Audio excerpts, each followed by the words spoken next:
2023년 7월 18일 크립토 브리핑 시작해 보겠습니다. 영상 하단에 크립토피아에서 무료로 운영하는 카톡방, 텔레그램방 링크가 있으니 차트 분석, 코인 시황, 주요 일정 체크, 향후 전망 등 정보력이 모자라신 분들은 링크 클릭 후 내가 체크 못하는 세부 정보들 공유 받아보시기 바랍니다. 구독, 좋아요, 알람 설정 부탁드립니다. 오늘 브리핑해드릴 주요 이슈는 첫 번째, 리플 판결, 한 가지 호재와 두 가지 악재. 두 번째, XRP 랠리 과잉 반응인가? 세 번째, SEC를 쓰러뜨릴 강력한 추가 한방. 이 세 가지가 되겠습니다. 먼저 첫 번째 리플 판결의 한 가지 호재와 두 가지 악재부터 체크해 보겠습니다. 역대급 사건이 일어난 덕에 오랜만에 크립토 시장은 지난 한 주간 매우 변동성이 높은 시간을 보냈습니다. 미 연방법원은 지난 14일 일반 투자자가 산 XRP를 증권으로 보기 어렵다는 판결을 내놓았고, 이 여파로 XRP 가격은 당일 한때 90% 선까지 치솟기도 했었죠. 또한 XRP뿐만 아니라 솔라나 등 SEC의 증권법 위반 공격에 시달리던 코인 가격들도 덩달아 상승했었습니다. SEC에 시달리던 알트코인들이 살아날 기회가 될 수 있을 거라는 희망이 작용했기 때문인 것으로 보입니다. 이 판결의 의미는 크게 세 가지이며 크립토 업계에는 한 가지의 큰 호재, 두 가지의 악재로 해석이 됩니다. 우선 큰 호재는 법원이 암호화폐 거래소에서 이뤄지는 XRP의 2차 판매를 증권 판매로 보기 어렵다고 해석했다는 점입니다. 그동안에는 특정 암호화폐가 증권으로 규정될 경우 암호화폐 거래소에서 해당 코인을 계속 거래할 수 있는지 여부가 확실치 않았는데, 이 불확실성 때문에 대부분의 거래소가 증권성 코인을 상장 폐지했고, 이는 코인 가격에 치명적인 타격을 입혔죠. 그런데 이번 판결 내용에 따르면 앞으로는 혹여나 특정 암호화폐가 증권으로 판명난다 하더라도 거래소에서의 2차 거래들은 지장을 받지 않게 될 가능성이 높아졌습니다. 리플 대 SEC 소송 결과가 나오자마자 미국의 주요 암호화폐 거래소인 코인베이스와 크라켄이 리플을 재상장하겠다고 밝힌 이유도 바로 이것 때문입니다. 이것이 이번 소송의 아주 큰 호재라고 볼 수 있죠. 다음은 바로 첫 번째 악재입니다. SEC가 그동안 암호화폐 프로젝트의 증권법 위반 혐의를 적용할 때 내세웠던 하위 테스트를 활용한 법리를 법원이 거의 온전히 인정했다는 점입니다. 향후 크립토 프로젝트들은 구체적인 계약을 맺거나 명시적인 증권 판매가 없었더라도 사후적 맥락으로 판단했을 때 하위 테스트를 통과하면 모두 증권으로 판단될 위험에 놓이게 됐습니다. 두 번째 악재는 재판부가 판결 요지에서 락업 유무를 증권성을 판단하는 기준 중 하나로 거론했다는 점입니다. 락업 잠금 계약이란 토큰 구매량에 따라 구매자에게 일정 기간 동안 재판매를 할 수 없도록 강제하는 내용의 계약을 말하는데, 최근까지 나온 알트코인 대다수는 코인 판매 과정에서 잠금 계약이나 분배 지연 계약을 활용해 왔는데, 이런 판매분들이 모두 증권 판매로 간주될 수 있는 위기에 처한 것이죠. 따라서 두 번째 악재의 여파는 적지 않을 것으로 보입니다. 다만 당분간 리플 가격은 이런 악재와 호재에 크게 좌우되지 않고 시장에서의 매수 매도 흐름에 따라 결정될 것으로 보입니다. 온체인 데이터 분석에 따르면 XRP 고래들의 매수세는 여전히 강력한 상황으로 관측되고 있고, 미국 증권법의 밝은 전문가들 또한 일각에서는 리플 측이 이번 승리에 이어 추가적인 승리를 거두게 될 가능성도 있다는 분석과, 이번 소송 결과를 확인한 SEC가 지금까지처럼 법원에서 끝장을 보는 태도를 바꿔 적절한 수준에서 합의를 하지 않겠느냐는 시각입니다. 이번 주에도 리플 관련 뉴스는 계속될 예정이며, 이 이슈와 관련해서는 이런 점들을 숙지한 상태에서 좀 더 상황을 지켜보시는 것이 필요한 시점인 것 같습니다.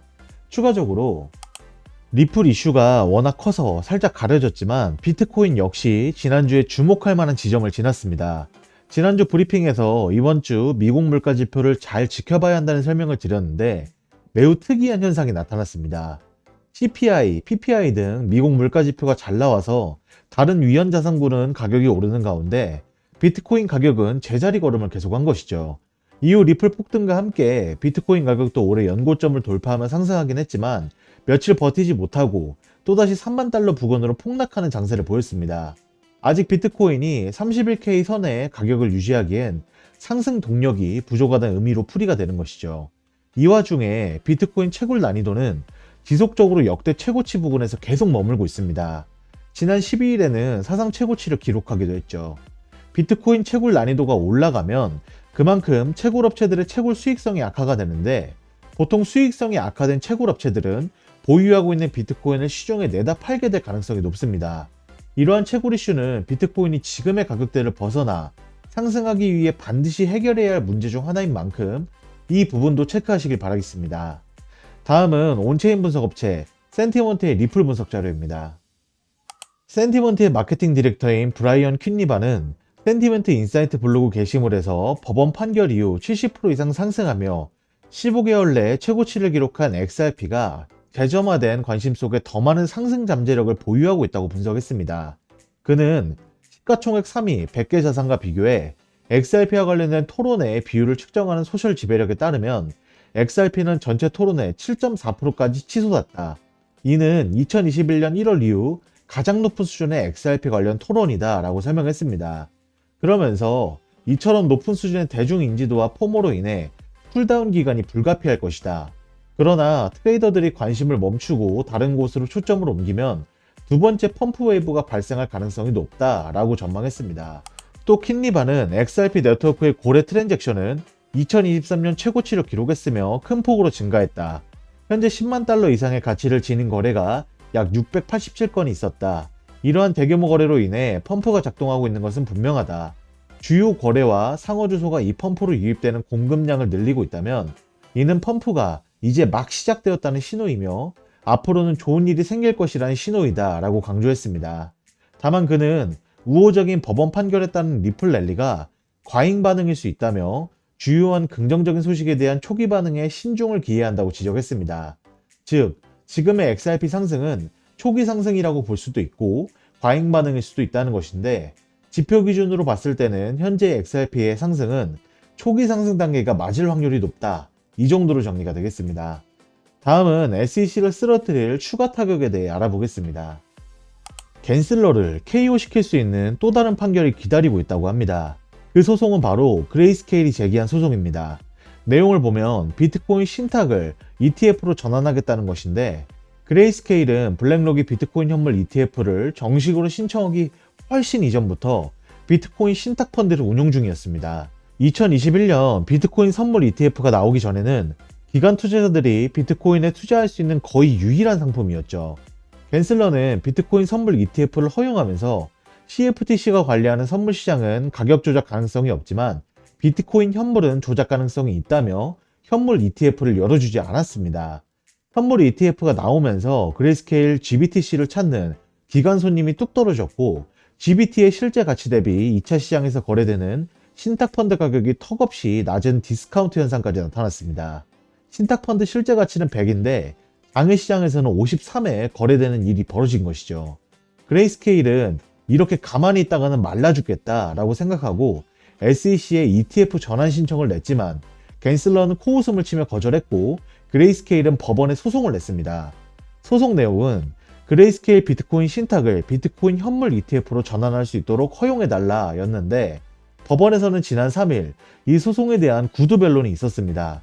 블룸버그에 따르면 워싱턴 항소법원 판사들은 비트코인이 비트코인 선물보다 사기와 조작에 더 취약하기 때문에 비트코인 현물 ETF를 허용해서는 안 된다라는 SEC의 입장에 대해 질책하는 듯한 질문을 집중적으로 퍼부었습니다.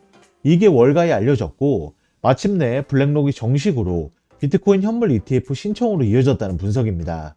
그레이스케일 소송에 대한 판결은 이르면 이달 중에 나올 것이라는 외신들의 보도인데 갠슬러의 주장은 논리적으로 분명히 약점이 있습니다.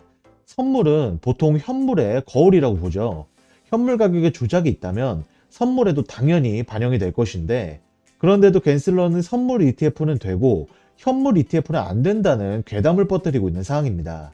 리플 소송은 거래소를 통해 흘러나간 XRP는 증권이 아니고 기관 투자자들에게 판코 있는 증권이다라는 반쪽짜리 승리인데 그러나 이러한 소송 판결은 갠슬러의 안면에 배펀치를 맞아 벌겋게 된 것이 분명합니다. SEC는 황소를 준비하느라 부산할 것인데 이때 그레이스케일이 갠슬러의 턱을 날리는 라이트훅을 제대로 꽂는다면 KO도 노려볼 수 있다는 거죠. 그레이스케일 비트코인 신탁이 현물 ETF로 전환되면 블랙록 등 8개 자산운용사가 신청한 ETF도 자동으로 승인이 날 수밖에 없습니다. GBTC는 188억 달러의 비트코인을 들고 있고 설립 이후 누적 수익률은 19,000%가 넘습니다. 현물 ETF는 암호화폐 시장의 게임 체인저인 만큼 SEC가 패소할 경우 항소를 할 수는 있겠지만 과연 그때 SEC가 이 부분에 대해서 항소가 가능할지는 지켜봐야겠습니다. 이상 오늘 브리핑해드린 내용을 간단히 한 줄로 요약해드리면, 첫 번째, 리플 승소는 좋았지만 락업 및 하위 테스트가 증권성의 기준이 됐다. 두 번째, XRP의 상승, 지금이 초기일 가능성이 다분하다. 세 번째, 그레이스케일의 현물 ETF 소송이 승리하면 시장에 대격변이 일어날 것이고 SEC가 나설 자리는 없다. 이 정도로 정리가 되겠습니다. 이상 금일 리플 XRP 브리핑은 마무리가 되었습니다. 금일 브리핑해드린 정보와 차트 분석, 코인 시황, 주요 일정 체크, 향후 전망 등 정보력이 모자라신 분들은 영상 하단의 고정 댓글에 문의하시면 무료로 운영하는 카톡방 및 텔레그램방 안내를 도와드려 실시간으로 체크하실 수 있게 도와드리겠습니다. 감사합니다.